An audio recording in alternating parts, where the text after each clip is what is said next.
Atsiminiau šias rudeninės spalvas ir norėjau papasakoti, kaip prieš metus kūrėme nuostabius įvaizdžius tiko tiks centro manekenams.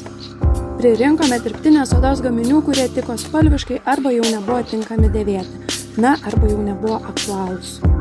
Buvo darbščiųjų rankų būrelis, spalvinom, kirpom, klijavom, siuvom, sprendėm, kokių norėtume siluetų.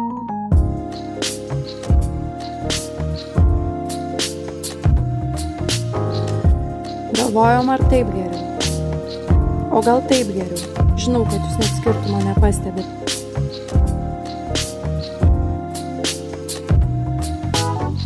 Buvo man tuo metu užėjus kutų era. Tai tinka ar netinka, visur ėjo kutai. Čia neišimtis, žinoma.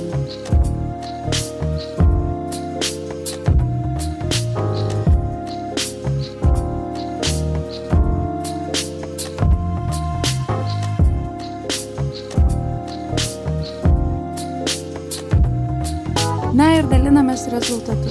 Iš tikrųjų nežinau, ar tai dar galite pamatyti tiko tiks centre šiuo metu, bet mes daliname savo kūrybiniais užkulisiais, žinoma rezultatu ir tikimės, kad jums patinka.